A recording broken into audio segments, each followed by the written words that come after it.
Assalamualaikum warahmatullahi wabarakatuh. Selamat pagi buat kita semua. Kami akan mempresentasikan manajemen strategi dengan judul Riset Strategi Digitalisasi UMKM. Sebelumnya izinkan kami perkenalan saya Fasila Desya. Nama saya Sugiarti. Nama saya Fania Buta.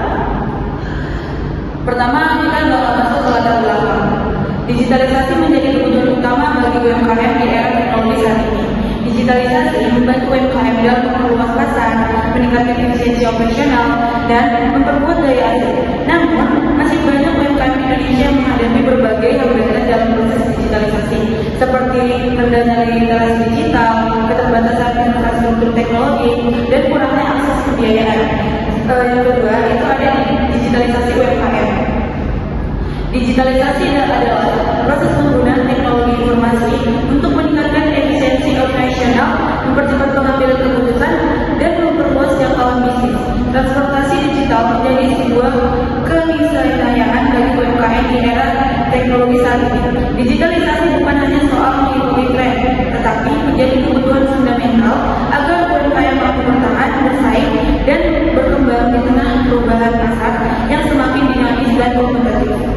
Ketiga, kita masuk ke dalam hambatan digitalisasi UMKM. Yang pertama, rendahnya literasi digital. Banyak pelaku UMKM masih gagap teknologi, bahkan belum memahami dasar-dasar penggunaan media sosial, marketplace, atau aplikasi manajemen keuangan.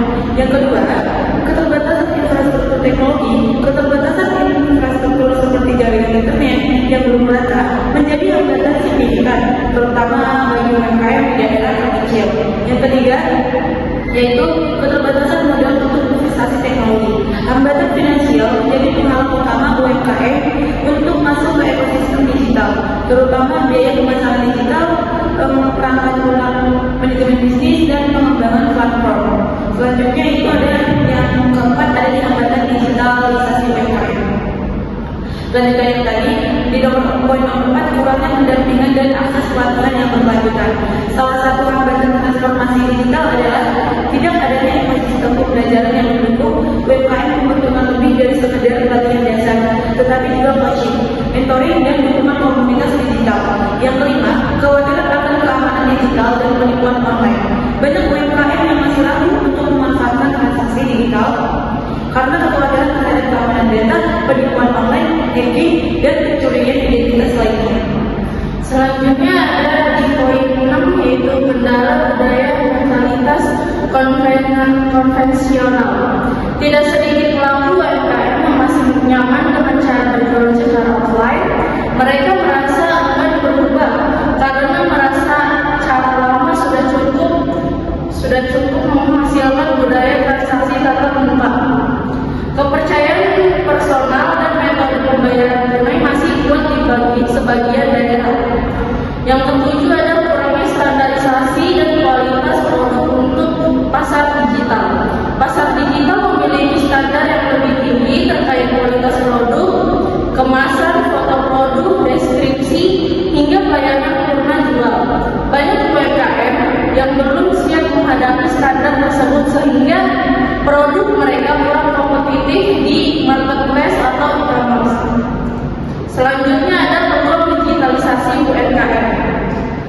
Yang pertama ada akses pasar lebih luas tanpa batasan geografis. Digitalisasi membuka akses pasar tanpa batas melalui platform marketplace seperti Shopee, Tokopedia, Lazada, Didi, sehingga e-commerce global seperti Amazon dan FC UMKM tidak lagi terbatas hanya pada pasar lokal. Mereka bisa menjangkau konsumen dari seluruh Indonesia bahkan mancanegara. Yang kedua adalah efisiensi operasional dan pengelolaan bisnis. Digitalisasi mampu meningkatkan efisiensi operasional bisnis. Aplikasi seperti Mukapos, PowerPoint, Bukukas, dan jurnal lainnya membantu UMKM dapat dalam pencatatan keuangan, pengelolaan inventaris, hingga laporan keuangan secara otomatis. Yang ketiga ada akses permodalan lebih mudah melalui fintech. Transformasi digital tidak hanya terjadi pada sektor perdagangan, tetapi juga sektor keuangan. Kehadiran Coinworks, Modalku, Amarta, dan Akseleran memberikan akses permodalan yang lebih mudah, cepat, dan tanpa jaminan fisik yang berat. Yang keempat ada peningkatan branding dan citra usaha. Digitalisasi memungkinkan UMKM membangun citra bisnis yang lebih profesional dan kredibel dengan adanya website, media sosial, dan marketplace.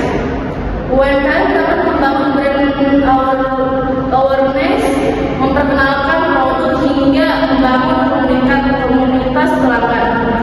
Yang kelima ada kemudahan akses ke konsumen melalui berbagai channel digital, yaitu perubahan perilaku konsumen yang kini lebih aktif di dunia digital menjadi peluang besar bagi UMKM.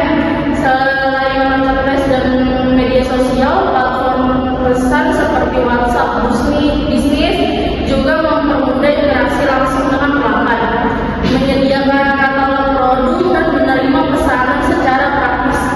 Yang keenam ada fleksibilitas model bisnis dan inovasi produk. Digitalisasi mendorong UMKM untuk lebih fleksibel dalam menciptakan model bisnis baru. Selanjutnya ada strategi digitalisasi UMKM. Yang pertama, peningkatan literasi dan kapabilitas digital UMKM. Literasi digital adalah kemampuan memahami dan memanfaatkan teknologi digital, mulai dari cara pakai perangkat yaitu HP atau laptop sampai mengerti cara operasional aplikasi media sosial, marketplace hingga sistem pembayaran digital. Yang kedua ada pemilihan platform digital yang tepat. Memilih platform digital yang tepat sesuai dengan bisnis yang dijalankan juga sangat penting. Pelaku UMKM harus mengenali target pasarnya agar platform digital yang digunakan sesuai dan dapat lebih maksimal dalam penggunaannya. Yang ketiga ada optimal digital marketing dan branding. Digital marketing adalah strategi pemasaran menggunakan media online, sedangkan branding adalah bagaimana cara bisnis kita dikenal, diingat, dan dipercaya sama konsumen. Selanjutnya di sini ada penerapan model canvas atau BNC.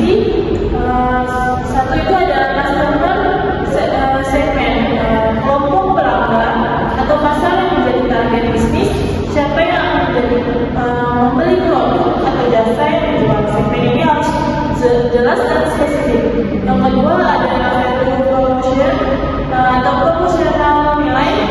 Alasan kenapa pelanggan harus memilih produk kita dibanding pesaing, apa nilai lebihnya, apa keunikannya, apa masalah pelanggan yang sudah diselesaikan.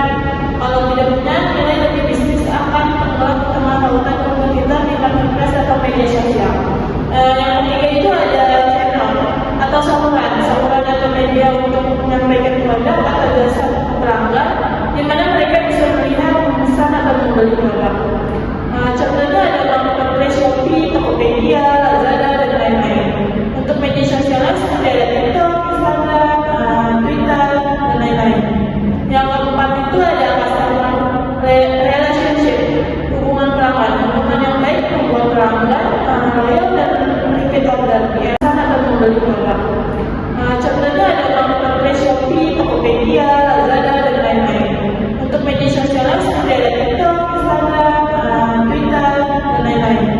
Yang keempat itu ada customer relationship, hubungan pelanggan. Hubungan yang baik membuat pelanggan loyal dan repeat order. Di era digital, pelayanan yang cepat dan responsif, jadi kunci agar pelanggan tidak kabur ke kompetitor. Yang terakhir ada revenue. Yang kelima ada revenue stream atau sumber pendapatan. Sumber pendapatan bisa lebih dari sekedar penjualan langsung. Dengan diversifikasi, pendapatan bisnis lebih stabil dan tidak mudah goyang saat ada masalah di salah satu sumber.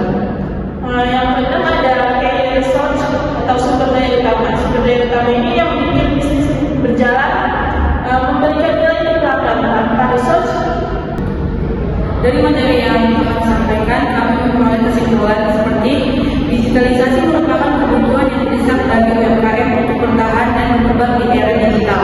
Dengan